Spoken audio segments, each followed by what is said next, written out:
चलिए शुरू करते हैं। राजस्थान क्लास 10th आरबीएससी जो है उसका चैप्टर नंबर 1 साइंस का भोजन एवं मानव स्वास्थ्य है।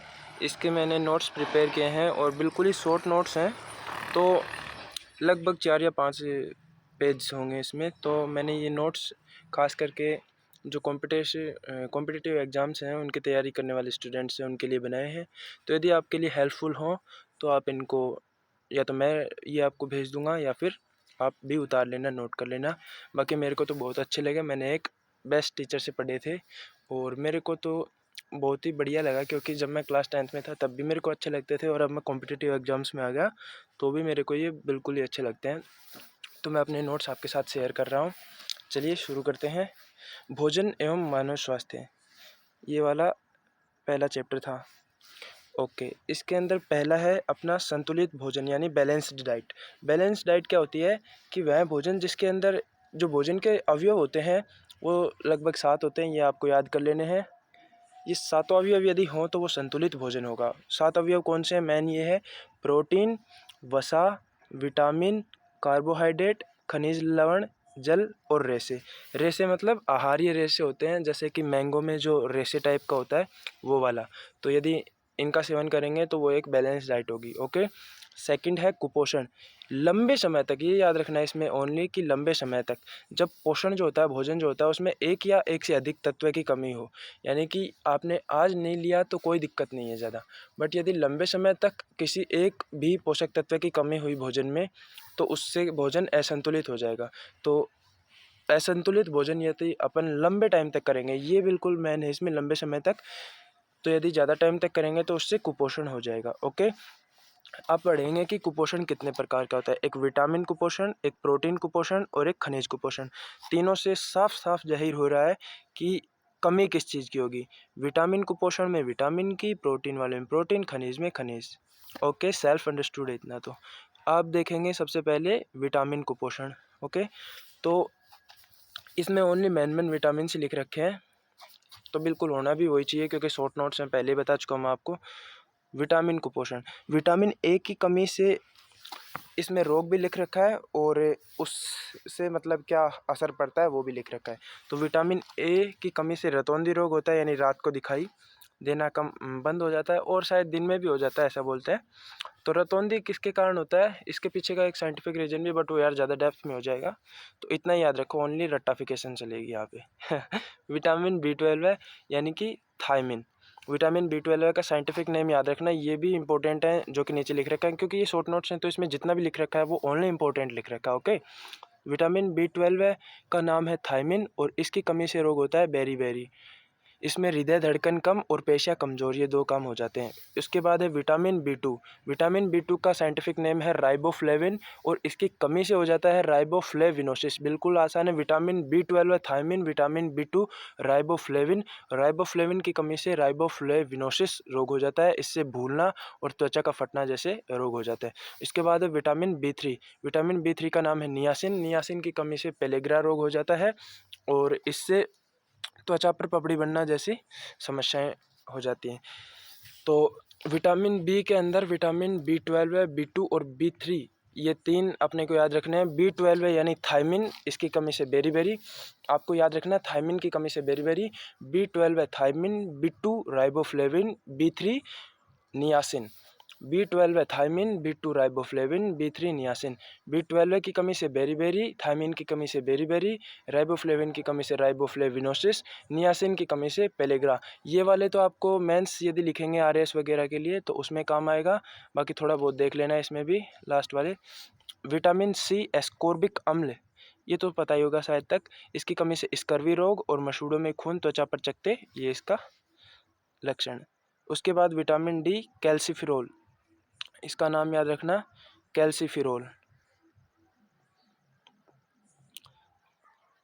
रिकेट्स रोग हो जाता है इसकी कमी से और हड्डियां कमज़ोर हो जाती हैं, मुड़ने लगती हैं वगैरह वगैरह, हड्डियों से रिलेटेड है कि हड्डियों में असर पड़ता है इससे, विटामिन D कैल्सिफिरोल रिकेट्स से।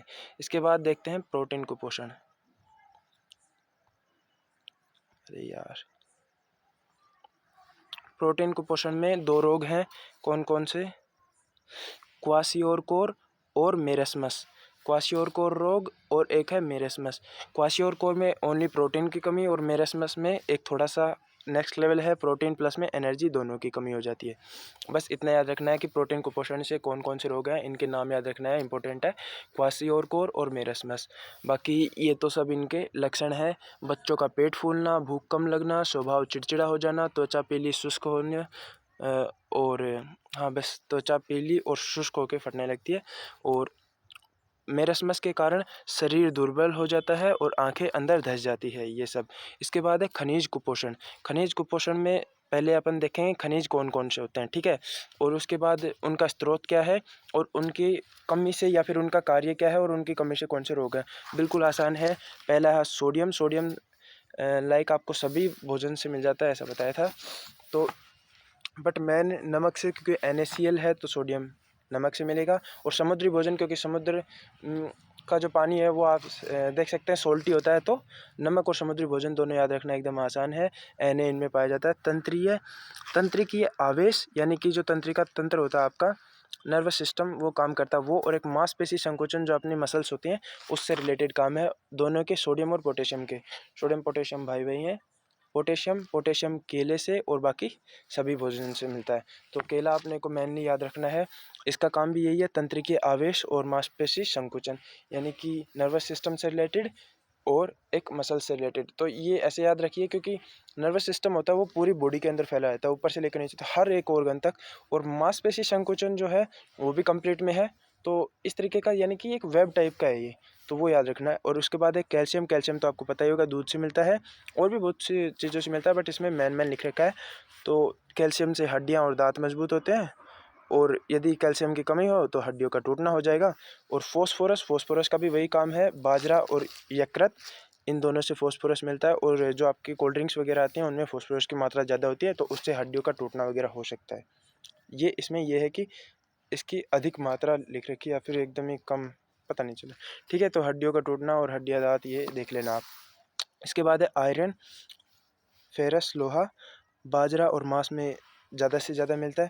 और आयरन तो इसमें काजू एंड गुड़, दो हमें टीचर्स ने बताए थे, वो भी याद रख लेना।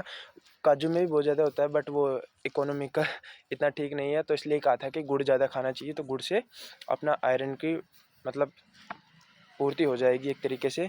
तो रक्त में हीमोग्लोबिन बनाए रखेगा। और यदि इसकी आयरन की कमी होगी तो एनीमिया रोग होगा, वो याद रख लेना, एनीमिया रोग। आयोडीन नमक और समुद्री भोजन से मिलेगा, जैसे कि सोडियम मिला था। और उसकी ये जो है थायरोक्सिन हार्मोन निर्माण में काम करता है आयोडीन, और आयोडीन की कमी होगी तो घेंघा रोग, या फिर इसका एक और नाम है गलगन रोग, वो हो जाएगा। ओके, इसके बाद में जल देखते हैं। ये सबसे पहले जल के गुण देखेंगे कि जल जो है, जो पीने लायक जल है, उसके अंदर क्या क्या गुण होने चाहिए ताकि हम उसको पिएं। तो एक तो उसमें सूक्ष्म कण और जो सामान्य वनस्पति जो होती है वो नहीं गिरनी चाहिए, मतलब उससे रहित होना चाहिए। दूसरा, उसके अंदर जीवाणु, विषाणु, बैक्टीरिया, वायरस ये वगैरह नहीं होने चाहिए। पीएच संतुलित होना चाहिए। पीएच का आपको आई थिंक आइडिया होगा कुछ। पीएच शायद पानी का पता है, पीएच उसका संतुलित होना चाहिए, ठीक है ना, समझ जाना आप। O2 की पर्याप्त मात्रा घुली हुई होनी चाहिए, यानी ऑक्सीजन पर्याप्त मात्रा में हो। बस रट्टाफिकेशन चलनी है, तो शॉर्ट नोट्स हैं। एक तो सूक्ष्म कण नहीं होने चाहिए, दूसरे जीवाणु नहीं होने चाहिए, पीएच संतुलित हो और ऑक्सीजन अच्छे से घुली हुई हो। ये 4 इसके पॉइंट है। फिर उसके बाद है शरीर में जल की आवश्यकता, मतलब जल क्या क्या कार्य करता है शरीर के अंदर, किस तरीके से फ़ायदेमंद है। तो चुस्ती व ऊर्जा रखता है, थकान नहीं होती, रेशों की मात्रा संतुलित रहती है, रोग प्रतिरोधक क्षमता में वृद्धि होती है, मोटापन नियंत्रण होता है, और एलर्जी की संभावना कम हो जाती है, फेफड़ों में संक्रमण से बचाव करता है, सर्दी जुकाम में, और पथरी की संभावना कम कर देता है। दोबारा देखेंगे, एक तो ऊर्जा चुस्ती रहेगी, थकान नहीं होगी बिल्कुल, रेशों की मात्रा को कंट्रोल करता है ये, और एलर्जी नहीं होती, फेफड़ों का संक्रमण नहीं होता, पथरी नहीं होगी, सर्दी जुकाम नहीं होगा, मोटापा नहीं होगा, और एक अपनी जो रोग प्रतिरोधक क्षमता है उसमें वृद्धि करेगा। ओके, उसके बाद देखते हैं कि यदि आपने जो जल है उसके अंदर यदि अपने अनवांटेड जो पदार्थ हैं वो यदि मिल जाते हैं तो उससे क्या दुष्प्रभाव होगा। यदि आपने प्रदूषित जल ग्रहण कर लिया तो उससे दुष्प्रभाव, तो बीमारियां कौन कौन सी हैं। हेजा पेचिस, ये जो है वो आपके प्रदूषित जल से होती हैं। संक्रामक रोग कौन कौन से, हिपेटाइटिस, फ्लू, कोलेरा, टाइफाइड और पीलिया, ये सब रोग हो जाते हैं। एक अपना राजस्थान में नारू रोग हुआ, मतलब आया था 2000 ईस्वी तक, तो शायद इसको कंट्रोल कर लिया था। इससे पहले था राजस्थान में एक गंभीर रोग था, मतलब समस्या थी ये, और इसका साइंटिफिक नेम था ड्रेकनकुलस मेडिनेंसिस। ओके, इसके बाद है मोटापा। मोटापा यानी वसा का जमा होना शरीर के अंदर, मोटापा कहलाता है। दुष्प्रभाव क्या है? हृदय रोग, मधुमेह, निद्राकालीन श्वास समस्या, कैंसर, अस्थि संध्यार्थी। मोटापा से हृदय रोग हो जाएगा, क्योंकि मोटापा होगा तो मतलब इसका मतलब ये है कि शरीर में चर्बी जमा हो जाएगी, उससे हृदय रोग यानी कि हार्ट अटैक का प्रॉब्लम रहेगा। मधुमेह, डायबिटीज़ रहेगी, डायबिटीज़ मेलिटस।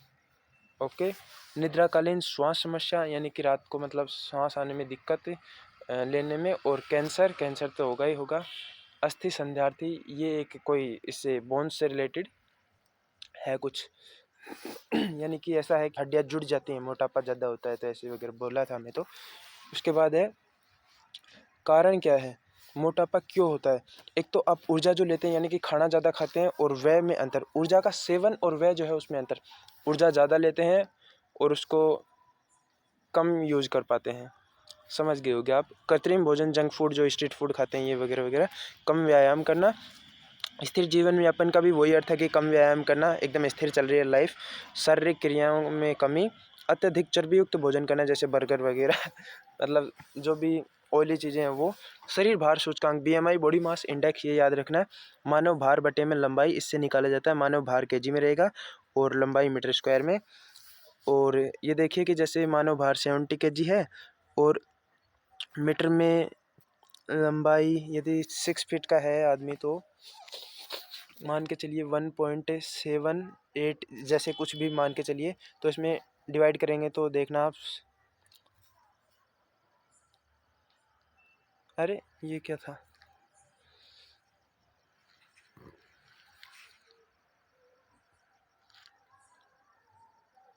पता नहीं यार, पता ही नहीं चल रहा। चलो कोई नहीं। 18 से नीचे रहेगा तो इसका मतलब दुर्बल है आदमी। 25 तक रहेगा, 18 से 25 तो स्वस्थ है। और 30 तक रहेगा तो मोटापा है, 25 से 30 के बीच। और 30 से ऊपर रहेगा तो अत्यधिक मोटापा है। तो ये जो भी मान आएगा वो इसमें हो जाएगा। आई थिंक अत्यधिक मोटापा ही है, जो भी हो। इसके बाद है रक्तचाप। रक्त वाहिनियों में बहता हुआ जो रक्त है उसके द्वारा वाहिनी की दीवारों पर डाला गया दाब जो है वो रक्तदाब कहलाता है। और रक्तदाब सिस्टोलिस और डायस्टोलिक इसमें नापा जाता है। सिस्टोलिक बटा डायस्टोलिक 120/80, ये रटने का है भाई साहब। सिस्टोलिक हृदय द्वारा रक्त को धमनियों में भेजना, और डायस्टोलिक धमनियों द्वारा रक्त को हृदय में भेजना। ये है। उपकरण याद रखना है वैसे अपने को। ये सब तो यार थोड़ी थोड़ी बकवास टाइप का है, यदि रटो तो ठीक है, आपकी मर्जी, मत रटो। उपकरण याद रखना है। रक्तचाप मापी हिंदी में, स्फैग्नोमेनोमीटर इंग्लिश में। रक्त को मापने वाला यंत्र रक्तचाप मापी स्फैग्नोमेनोमीटर। स्टीफन हेल्स ने घोड़े में सबसे पहले ये मापा था, और कापलन ने इसकी परिभाषा दी थी रक्तचाप की। फिर रोग देखते हैं। निम्न रक्तचाप से यानी कि ब्लड प्रेशर कम रहेगा तो धमनियों नसों में रक्त की कमी हो जाएगी। शरीर में O2 व अन्य खाद्य पदार्थों की पूर्ति कम हो पाएगी, क्योंकि रक्त के थ्रू ही हो पाता है। अंगों का क्षतिग्रस्त होना। क्षतिग्रस्त तो ऑटोमेटिक होंगे, जैसे कि इंजन के पास यदि ऑयल नहीं पहुंचेगा, आपका ये जो पेट्रोल वगैरह जो भी है, तो वो क्षतिग्रस्त होगा। और जैसे कि अपनी मशीन्स होती हैं उसमें बार बार ऑयल नहीं देते तो वो डैमेज होती हैं, उसी प्रकार से ये अंग डैमेज हो जाएंगे। उच्च रक्तचाप में क्या है कि धमनियों और नसों में रक्त का दाब अधिक रहेगा। धमनियों के फटने की आशंका रहेगी, क्योंकि ब्लड प्रेशर हाई है तो धमनियों के फटने की आशंका तो ऑटोमेटिक ही रहेगी। और रोकथाम के उपाय, फल सब्जियों का प्रयोग करिए। अरे भाई, रोकथाम वगैरह तो सब बकवास है। मेंस वगैरह में पूछे जा सकते हैं, तो यदि आप मेंस वाले हैं तो ये देखना। रोकथाम के उपाय यानी फल सब्जियों का सेवन करिए अच्छे से, जल पर्याप्त मात्रा में लीजिए, व्यायाम कीजिए, जंक फूड अवॉइड कीजिए, धूम्रपान और शराब वगैरह अवॉइड कीजिए। इसके बाद है नशीले पदार्थ। ये बिल्कुल शॉर्ट नोट्स हैं भाई साहब, तो यदि आप चाहो तो लिख लेना, बिल्कुल ही इंपॉर्टेंट है। मैंने बता दिया है, मेरा समझाना आपके इतना काम नहीं आए तो कोई दिक्कत नहीं, बट नोट्स आपको एकदम छाप लेने हैं, ये रट लेने हैं। आपको आरबीएससी की बुक्स में इतना माथापच्ची करने की ज़रूरत नहीं है। 4 पेज को 1 घंटे में रिवाइज़ कीजिए, उसके बाद आप इनको 5 मिनट 10 मिनट में रिवाइज़ करना शुरू कर देंगे। तो ऐसे करके अपन आरबीएससी क्लास 10th की कंप्लीट साइंस और सोशल साइंस कंप्लीट कर लेंगे मेरे नोट्स के थ्रू ही। नशीले पदार्थ, गुटखा, सबम्यूकस फाइब्रोसिस रोग, तंबाकू। गुटखा जो है वो खाने से रोग होता है। कौन सा? Submucous fibrosis. तंबाकू का साइंटिफिक नेम है निकोटियाना टोबेकम। ओके। मदिरा होती है एथिल अल्कोहल C2H5OH। अफीम होता है, अफीम पेपेवर सोमनीफेरस नाम के पौधे से होता है और अफीम का साइंटिफिक नेम है ये पेपेवर सोमनीफेरम। दवाएं मार्फिन, कोडिन, पेथिडिन। ये जो दवाएं होती हैं इनके अंदर मतलब नशीला पदार्थ डाले जाते हैं, मार्फिन, कोडिन, पेथिडिन। तभी तो देखते हैं कि खांसी की दवा पी गया, है ना। अन्य कोकीन, गांजा, चरस, भांग वगैरह तो होती हैं। एक LSD याद रखना, lysergic acid di ethyl amide. Lysergic acid di ethyl amide. Okay. LSD याद रखना, ये भी एक नशीला पदार्थ है।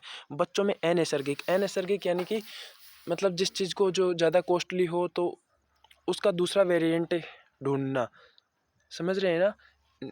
नैसर्गिक यानी कि जो चल रहा है उसी पे फोकस करें, जैसे कि ये अपना मदिरा वगैरह, अफीम, ये सब चल रहा है तो वो लेना तो नैसर्गिक हो गया कि नैसर्गिक नशा कर रहा है। अनैसर्गिक यानी कि वो चीज़ किसी दूसरी चीज़ में काम आ रही है बट उसको नशे के रूप में यूज़ में लेना।